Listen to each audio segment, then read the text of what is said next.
G'day tubers, how are we people? Hope you are all well. Let's hook in to part 2 of the CTX200 Trike build. Battery carrier's done, guys. As I said, I utilised the top shocker mounts, made the rest of the brackets, just hang it off that one. I don't know what other choices I had here, guys. Put a bracket across the top. Just milled out the slots, just going with the theme at the back. You know, that's just me mucking around more than anything. It's got to be all final welded, of course. Battery's really tight in that clamp when you clamp up the front, but the back is just a touch loose. I'm tipping that'll clamp there. I'm going to try and make something that just slots in there, maybe a nut and bolt type thing, and then you just push it down and tighten it up and that'll hold it. And I think that'll be simple enough. Little clamp tubers, you just push down, tighten up the Allen key, just like so. And yeah, and of course you're going to say that only holds the back, but the front's clamped. When you clamp those two bolts, that bolt clamps that battery's not going anywhere. Well, we got our axle, guys. Yeah, axle, 2 wheel hubs, splined on. I'll have to get some wheels to suit, or maybe rework them. Pillow blocks, whatever they call them, something like that, for it to run in. Gears, disc, and hubs, which I won't be using at this stage. Yeah, basically now we can start thinking about how we're going to set up this rear axle. Well, that's roughly where she's going to go, guys. Sort of looking at it, I mean, imagine it with a wheel on it. Yeah, sort of thing. The plan is, obviously the axle runs on these pillow blocks or whatever you call them, pillow bearings, whatever they are. I'll put some flat under there, and that'll sit down level with the bottom of the swing arm, and that bolts down. A little bit of adjustment there will do me chain tension, hopefully, if I get the links right. I'll also put a hole through the swing arm for the shaft to go through, and then I'll weld in some tube just to strengthen the whole thing up there, and that way then I'll be able to trim the back off to tidy it up. But yeah, that looks roughly about where she's gonna go. Yeah, should be all right, I think. You know, I think I can shorten it up a little bit. It looks, as I say, being a bike, you know, it's sort of long in the wheelbase, but to shorten it up, I think it looks sort of a little bit more, I don't know, a little bit more balanced maybe, I don't know. There's one of the saddles for the rear axle, guys. I've had to, the idea was to weld a bit of flat under there, which is that, sit that bearing on it, and, you know, go from there.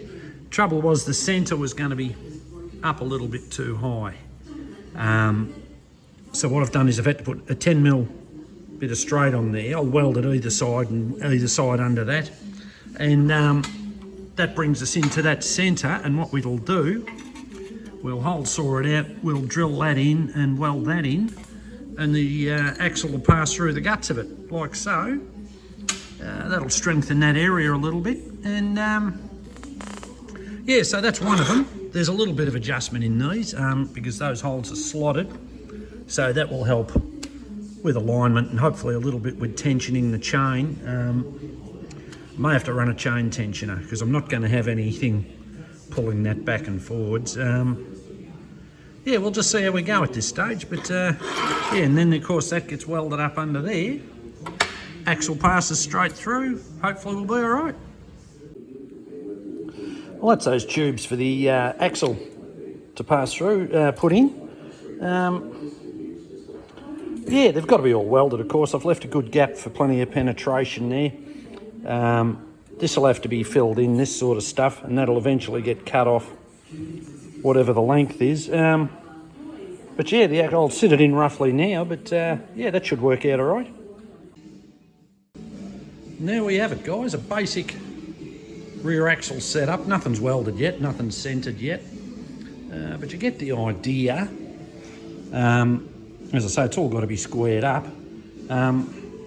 One thing I just noticed, and it's, I don't know what country this shaft was manufactured in, but I reckon I can bloody well guess. But when you rotate it, have a look at that. Bent like a bloody banana. I haven't done anything to it. Don't know how the hell I'm going to get that straight. I'm going to have to do a bit of research there, and because of course with that bend it'll only get worse with a wheel on it. So yeah, I've got to find out some way to straighten it. I don't think it's that hard, but I'll do a bit of research first. Well, that's the rear axle basically mounted, guys. The welding's got to be finished under those saddles, whatever you want to call them. This area's got to be cleaned up. I'm not leaving it like that. I don't know what I'll do there. I don't know, cut it off, or maybe cut it on an angle and fill it.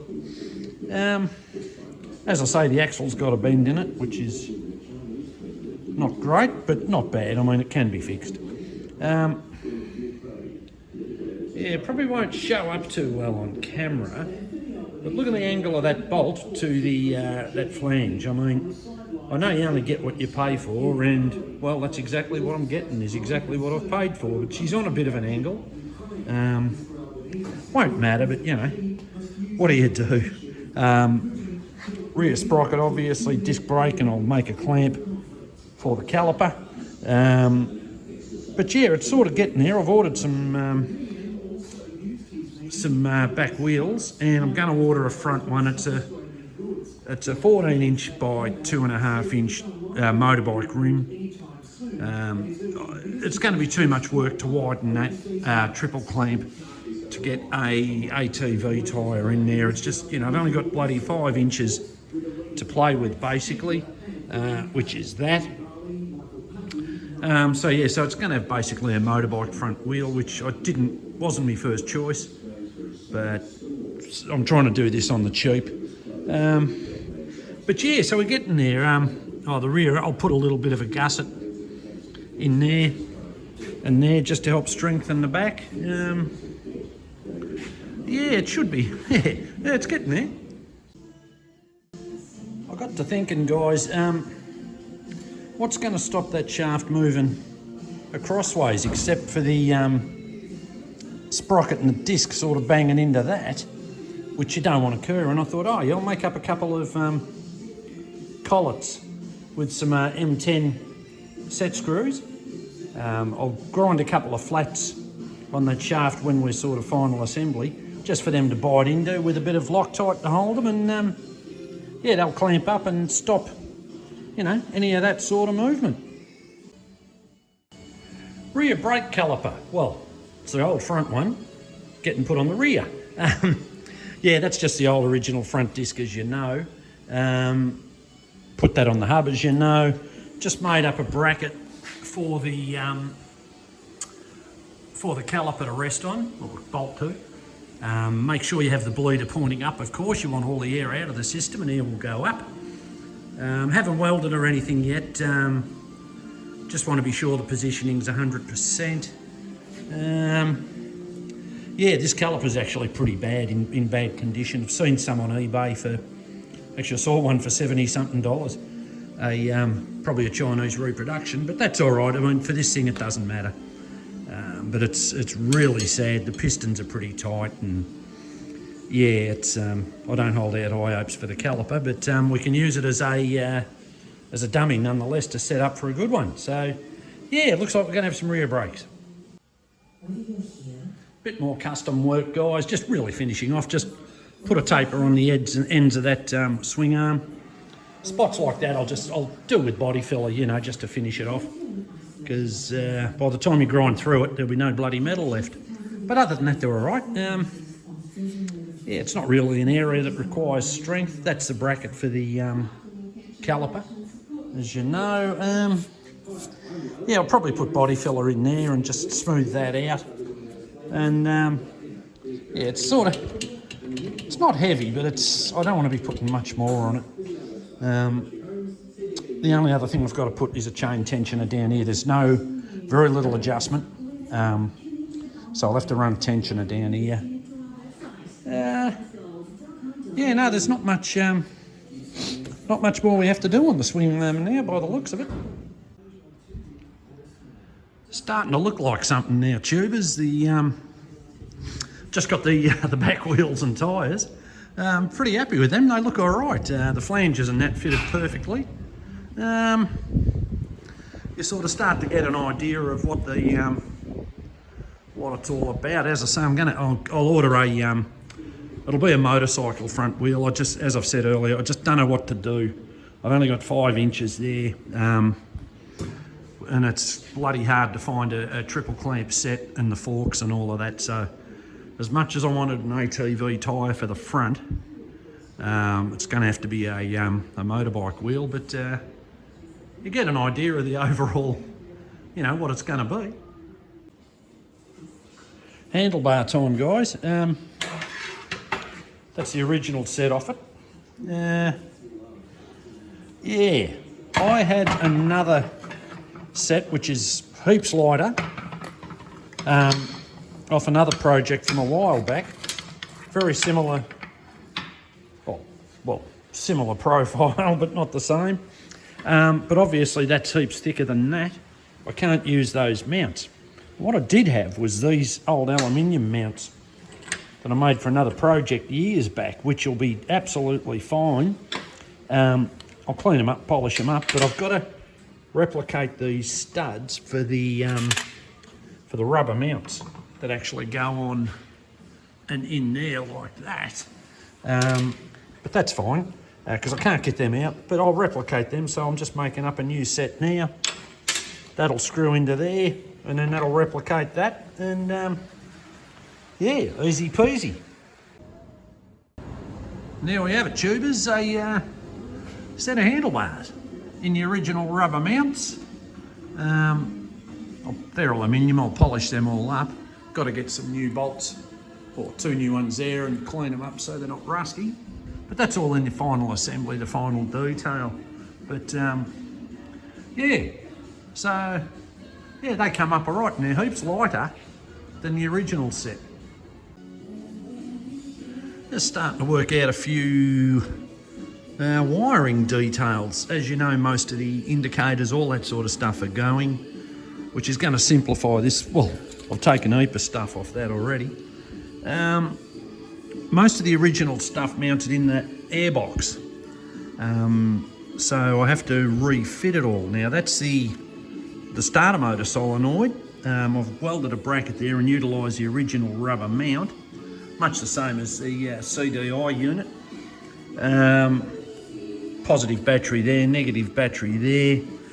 Round the other side, we've got to mount the, that's all the wiring for the brake lights, indicators, all of that. I'm going to abandon a lot of that. That's the bridge rectifier, which I'm planning, there's a bracket behind that. I'll just tack that in there and bolt it up. Somewhere there, that's out of the motor. That'll be the alternator and ignition, no doubt. Yeah, there's a couple of wires there. That plug, that one, is for the brake light switch. That gets abandoned. And yeah, moving forward, I haven't got that far yet, but yeah, we should be able to tidy this all up. And I think I'll make some sort of a plastic cover that goes over the side of that, just to hide a little bit of that, just to neaten it up a little bit. Well, guys, that's just about the frame done. It's ready to go to sandblasting. Done all the welds, cleaned them up a bit, cleaned up all that area down there.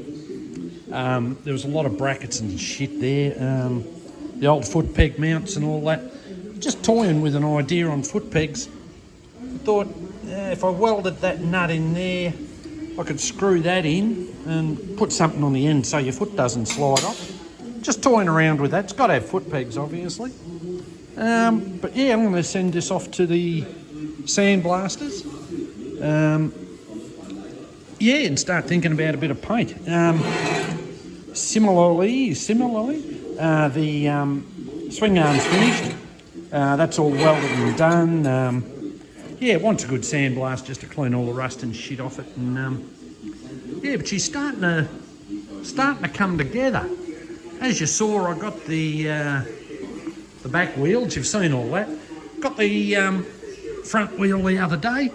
Now it's a lot bloody smaller than what I wanted to run. I mean, height-wise, it's all right.